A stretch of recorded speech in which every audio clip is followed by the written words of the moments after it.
आज मैं समझता हूँ बड़ा फख्र वाली बात है कि one of us is a prime minister of बरतानिया। ये कितना मुश्किल करके है जब हम यहाँ पे बैठ के बात करते हैं कि जो वेस्टर्न सोसाइटीज हैं वो आपको एक्सेप्ट करती हैं, हम कहते हैं बड़ी लिबरल सोसाइटीज हैं, कि उनको ना सिर्फ भारतीय नजात ब्रिटिश लोगों की सपोर्ट हासिल थी, पाकिस्तानी जो नजात ब्रिटिश थे उनकी भी सपोर्ट हासिल थी।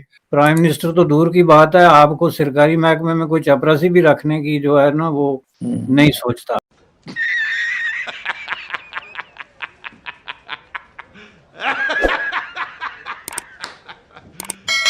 ये भी देखिए ना कि वो लोग आते हैं तो सर वो प्राइम मिनिस्टर बन जाते हैं यूके के, हमारे जाते हैं तो हम नारे लगाते हैं। ये जो है ना, this is history in the making.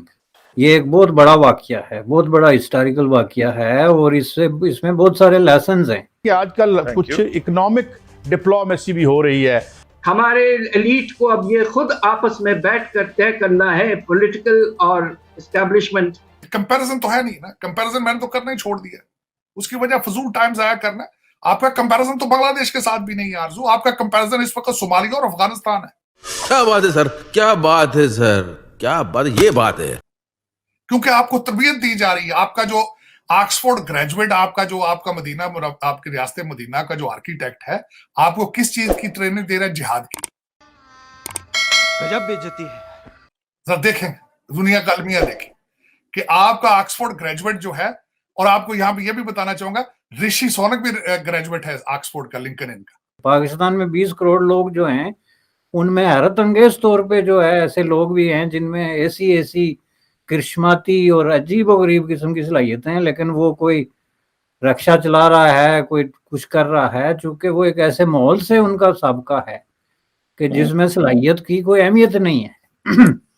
वो सलाहियत के साथ फिर दूसरी चीजें जुड़ती हैं जो आपके साथ नहीं है तो आप कुछ नहीं है। तो ये जो इस आदमी को एक मौका मिला है, अपॉर्चुनिटी जिसको वेस्ट में हम कहते हैं, यही तो असल चीज है। ये तीसरा की वर्ड है, इक्वल अपॉर्चुनिटी। कि अगर वो बोरिस क्या नाम है उसका, ये बोरिस जॉनसन, अबे जल्दी बोल, कल सुबह पनवेल निकलना है। जॉनसन, मैं येल्सन कह रहा हूँ। तो ये जो है अगर उसके मुकाबले में एक भारतीय आदमी जो है वो आगे आया है, तो ये एक इक्वल अपॉर्चुनिटी की ब्रिलियंट तरीन एग्जांपल जो है, उसको समझ के तो ब्रिटिश लोगों को सल्यूट करना चाहिए, उनकी इज्जत करनी चाहिए और उनसे सबक सीखना चाहिए। ऑन द कॉन्ट्ररी आप देखें, इसके साथ मैं कल से देख रहा हूँ जो नेगेटिव चीजें जुड़ रही हैं। आपका जितना सोशल मीडिया है उसमें से 80% जी एशियाई नजात। भाई एशियाई नजात कैसे हो गया? कल जो है वो शी जिनपिंग भी इलेक्ट हुआ, आपने नहीं उसके पीछे एशियाई नजात लगाया, आप कहते हैं चीनी आदमी जो है वो सदर बन गया। तो ये आदमी भारतीय है, let us accept that and this is the truth.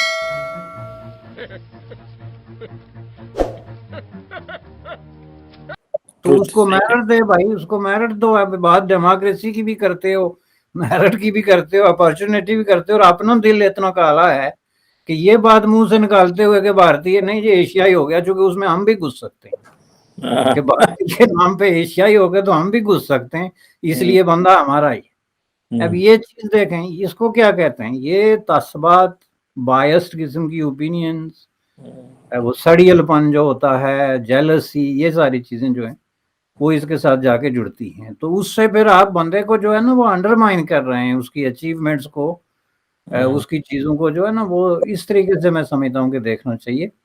तो ये एक बहुत बड़ा जो है वो रिमार्केबल किस्म का जो है ना इवेंट है इस हिसाब से। अच्छा वैसे एक और बात मैं पूछना चाहता हूँ मैं आपसे, ये बहुत सारे जो पाकिस्तानी हैं और मैंने इंडियंस को भी देखा है, ये जब बाहर जाते हैं तो ये अपनी जो ओरिजिन कंट्री है वो रीजन होता है, ये उसकी सियासत ज्यादा करते हैं और जहाँ पे रह रहे होते हैं उसकी सियासत नहीं करते, वहां पे निज़ाम को नहीं समझते। फॉर एग्जांपल मैं देखता हूँ, ये पाकिस्तानियों की मैं मिसाल लूँ तो वो बरतानिया में जाके पीटीआई की शाख बना लेंगे, पीएमएलएन की शाख बना लेंगे। मैं हाल ही में यूएस था, शिकागो था, तो वहाँ पे मैं एक एरिया में गया शिकागो में जिसको आई थिंक दीवान बोलते थे, दीवान स्ट्रीट या कुछ इस तरह करके, जहाँ पे एक हिस्सा जो था वो काफ़ी पाकिस्तानी रह रहे थे, बहुत सारी दुकानें थी, फिर आगे इंडियंस की दुकानें थी और शॉप्स थी, रेस्टोरेंट, होटल्स और सारी चीज़ें थी। तो वो बस वो ऐसे ही लग रहा था जैसे हम एक south Asia mini India Pakistan में हम आ गए हैं। तो वो उधर अपनी सियासी जमातों की शाखें भी खोली हुई हैं। तो हमारे जो लोग हैं वहाँ पे उनके सिस्टम में जाके क्यों, जैसे ये ऋषि ने जाके, सोनक ने वहाँ की जाके जमात में पार्टिसिपेट किया और 42 साल की उम्र में वो वज़ीर आज़म बन गए, यंगेस्ट वज़ीर आज़म है बरतानिया का, यूनाइटेड किंगडम का। 1812 में एक यंगेस्ट तरीन वज़ीर आज़म आया था। तो आप क्यों समझते, हमारे लोग क्यों इस तरह वहाँ पे जाके तो उनकी सियासत में जाके पार्टिसिपेट क्यों नहीं करते और अपने मुल्क की जो सियासी जमातें हैं उनकी शाखें खोल लेते हैं वहाँ पे? देखें जी, इसके 2-3 वजूहत हैं। एक तो ये है कि पाकिस्तान में जो मेंटालिटी है ना ओवरऑल सोशल, उसमें ट्राइबलिज्म बहुत ज्यादा है। एक ट्राइबलिज्म का मतलब वो पुराने कबीले नहीं, बल्कि एक जो जदीद पॉलिटिकल साइंस में जो आप लफ्ज इस्तेमाल करते हैं ना, जहाँ पे आप पार्टीज को ट्राइब की तरह ट्रीट करते हैं कि आप तहरीक इंसाफ के हैं तो बस तहरीक इंसाफ के हैं, उसके बाद तहरीक इंसाफ आपको उठा के समुद्र में फेंक दे या खुद डूब जाए, आप स्टिल तहरीक इंसाफ के। तो वो उस ट्रांस में जो है वो लोग रहते हैं। एक बात। दूसरी बात ये है कि ये जो मसला है ना, इसको जरा दूसरे एंगल से भी देखना चाहिए कि देखें यहाँ अपॉर्चुनिटीज हैं, मेरिट्स हैं, सलाहियतें हैं, ये सारी चीजें हैं, डेमोक्रेसी है, लेकिन इसके बावजूद अब हर आदमी अपने वो कहते हैं ना हिस्सा बाकदरे जुस्सा जो है वो वसूल करता है। लेकिन एक चीज याद रखनी चाहिए कि इसमें भी ये डिपेंड करता है कि आपका जो सोशल स्टेटस है और आपका जो सोशियो इकोनॉमिक स्टेटस है वो क्या है। सवाल ये पैदा होता है कि एक आदमी अगर रिफ्यूजी आ गया पाकिस्तान से तो आके $20 पे टैक्सी चला रहा है, तो वो कितने अरसे बाद जो है वो वजीर आजम बन सकता है। वो मुमकिन है किसी वक्त काउंसलर बन जाए, क्योंकि आप नॉर्थ अमेरिका में देखें तो 80% taxi driver turn into politicians आपको मिलेंगे।